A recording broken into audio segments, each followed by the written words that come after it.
So ma'am, how long have you been working in CNB? It has been 25 years for me. How about you, Mukesh? How long has it been for you? About 6 years, ma'am.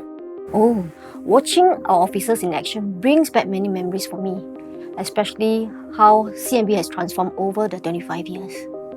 Looking back, what would you say is the most significant way that CNB has evolved over the years? Back in the day, preparing an investigation paper was very time-consuming. Officers had to manually write multiple statements, gather all the relevant documents, and consolidate them into a physical file. Even when we began to digitalize and automate more via Ideas One, IPs were still in physical files. Over time, this process has improved and became more efficient as CNB began to digitalize and automate its work processes. Today, officers can easily access and file IPs digitally through Ideas 2, a unified investigation and case management system.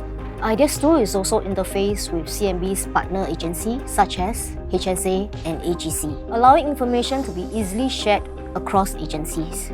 Talking about digitalization, did you hear about the new Automated Armory System or AAS?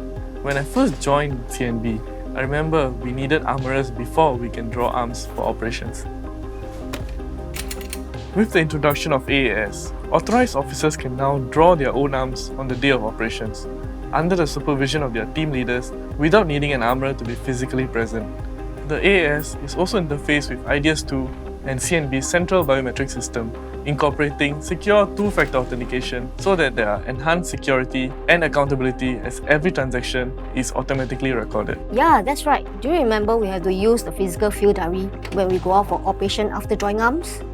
Today, this process has been digitalized. Officers are able to document operation details on the go via the mobile diary app, which is available on their phones. This process of recording and updating information is now more convenient and gives us access on the go. CNB has certainly embraced technology to transform the way we perform our duties. Oh, but I've never used our physical field diary, but I've seen how we have reviewed our supervision framework to better support the rehabilitation of drug abusers. We ensure people under supervision receive the guidance and assistance they need to reintegrate successfully into society. I understand that since 2019, CNB supervision officers have been undergoing training in community supervision skills. This allows them to effectively engage and support drug supervisees. We also have the Share app to allow supervisees to submit their medical certificates online. CNB will be implementing the Next Generation Reporting Center, NGRC. It automates the handling of urine specimens. This reduces human intervention and allows us to achieve greater resource optimization.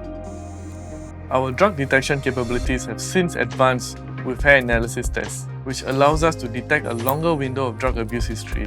This also allows supervisors to report at a lower frequency as compared to the routine urine test regime. We must also acknowledge the importance of CNB's psychology division. They conduct drug risk assessments to evaluate drug abusers' backgrounds, the root causes of their drug use, and their likelihood of reoffending. These interviews determine the most appropriate rehabilitation, supervision, or community and placement pathway. In Singapore's fight against drugs, upstream preventive efforts are just as important, even as we enforce our tough laws. The fundamental principle underlying Singapore's approach to drugs is to prevent harm to our people and society in the first place. Preventive drug education, or PDE, therefore forms the first pillar of Singapore's drug control approach. So one thing I've learned about preventive drug education is that it's an important component. It's not static. In fact, it has transformed significantly over the years. In the past, CNB's anti-drug message was anchored on the simple yet effective message of saying no to drugs, which laid a strong foundation in building anti-drug awareness. As the drug trends and societal challenges change along the years, our approach to education and engagement have also advanced to better reach and support the community. I am Grandos and I am a student leader in Yishun Innova Junior College. So I actually learnt just how much of an extent the harms of drugs and drug abuse really is, how far-reaching it can be, not just to victims, the drug abusers themselves, but also to their families and close ones. It really made me realize we should be driving Singapore towards a more drug-free society.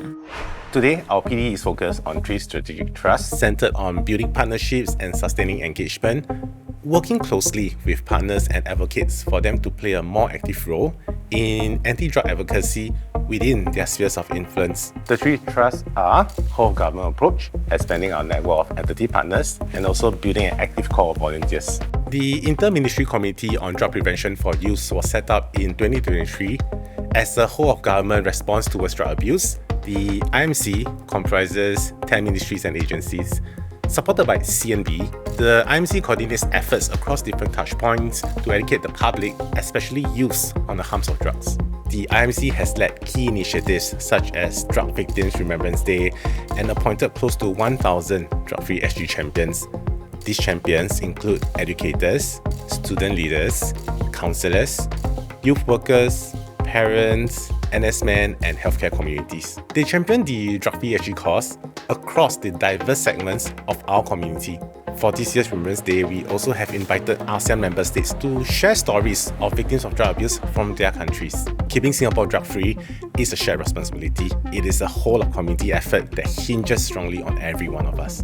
Yes, building a drug-free Singapore requires the collective efforts of various stakeholders working towards a common goal. At CNB, we have our core of dedicated volunteers under our DrugFreeSG advocacy network, which brings together like-minded individuals who are advocating for the drug-free cause. Since our rebranding of our network in end 2024, we have also included training workshops as part of our engagement sessions to help our advocates gain communication skills and keep updated on the latest trends. We have also strengthened partnerships with various organizations and community groups. By connecting everyone through our events and outreach efforts, we are able to make a bigger impact together. Through collaborative initiatives and grants, CNB has also been able to support MUIS for many of their ground-up initiatives. Mosques are a key touchpoint and play a significant role in providing social and spiritual support in the community. The funding support provided under the MUIS CNB grant has helped us scale up our events to reach more people and create a greater impact throughout the community. The experience has allowed us to connect with many and enhance our efforts and strengthen our resolve to continue advocating for a drug-free Singapore. As the global drug landscape is becoming increasingly complex, no country is immune, including Singapore. I think this is why working hand in hand with our international counterparts is not just important, but necessary to safeguard Singapore from all these rising challenges. On the enforcement front, CNB cooperates closely with foreign drug enforcement agencies through capacity building, sharing of intelligence, and joint operations to take down drug syndicates and traffickers, preventing drugs from entering our country. Our PD efforts have made a meaningful shift towards a more collaborative and community-driven approach to drug prevention. Together with our partners and the community, we remain committed to keeping Singapore drug-free. CNB's transformation journey is one of continuous evolution, sharpening our enforcement capabilities and enhancing our supervision framework.